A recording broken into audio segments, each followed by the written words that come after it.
Universidad Teológica MISPA. Universidad Teológica.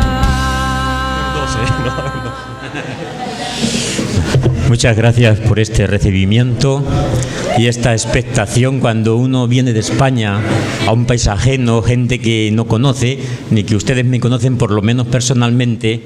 Uno se siente a veces con un sentimiento raro y sobre todo de no querer ser pretencioso, porque yo ignoro las circunstancias sociales y religiosas de este país, por más que haya leído, y hace 4 años que estuve, y siempre acudo, en mi caso, a cualquier país o a cualquier congregación nueva con un cierto temor y temblor, porque lo que tratamos no es de expresar mi carácter o mi personalidad o mis conocimientos, sino que ustedes y yo mismo seamos edificados en el conocimiento de nuestro Dios y Salvador.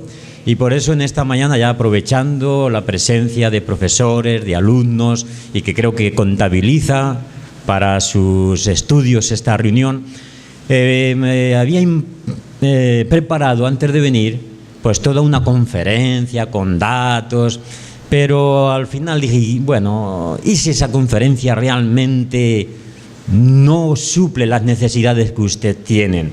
Y pensé que era mejor, ya que es un primer encuentro, y quién sabe si habrá más, como es un primer encuentro, yo decía, no, lo que voy a hacer es tratar de abrir mi corazón y expresarles de un modo así amigable, entre hermanos, unidos en la fe de Jesucristo, lo que he aprendido a lo largo de mi vida cristiana. Yo me convertí, yo vengo de la Iglesia Católica y luego del ateísmo. A los 18 años el Señor se me revela, por decirlo así, en su palabra. Yo entiendo que era pecador, creí que no, yo era un estudioso, un hombre de libros, y eso de que yo era pecador a mí no me entraba por la cabeza hasta que el Espíritu me enseñó que Jesucristo había muerto por mí. Yo pensaba, ha muerto por el mundo, eso es historia, está en los libros incluso seculares, Cristo murió por el mundo, pero decir Cristo murió por mí, ahí empieza la salvación, ahí empieza uno a experimentar ese enamoramiento del Señor. Desde entonces han pasado ya 40 años y todos aquellos libros que yo había leído lo orienté hacia la palabra de Dios. Mi camino era la filosofía, después siguió siendo, pero ya con la razón redimida, no la razón cegada o obnubilada o ignorante de lo que Dios nos ha dado. Es decir, que al llegar a la fe no dejé arrinconada la razón, porque la razón no es enemiga de la fe.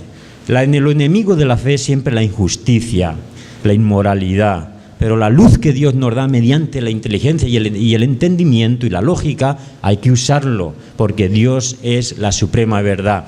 Y la teología, que ustedes supongo que están estudiando, es ciencia de Dios. ¿Quiere decir eso? Es el discurso racional de la revelación de Dios. Uno de los grandes teólogos que ha conocido la Iglesia protestante, fue Juan Calvino. Y Juan Calvino tiene un nombre y un prestigio, no solo de teólogo, sino a veces de un hombre severo.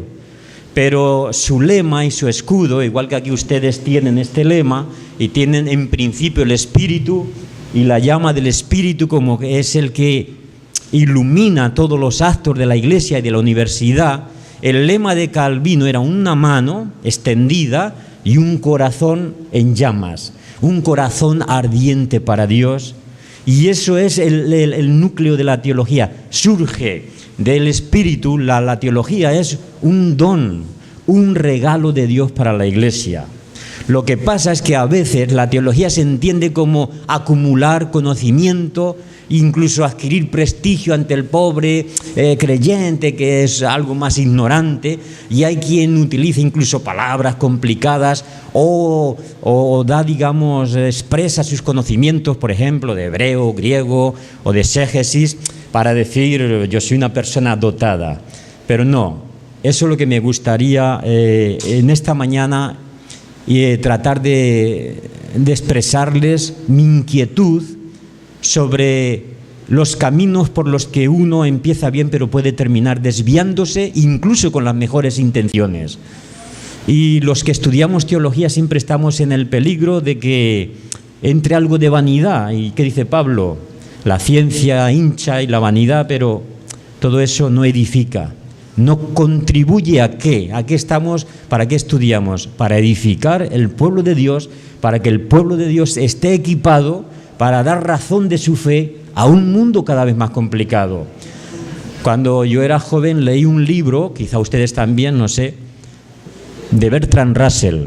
Bertrand Russell era un filósofo británico, ateo, premio Nobel, un hombre que en su día fue muy famoso, era un pacifista y era un hombre, bueno, todavía sigue siendo una referencia de intelectual íntegro.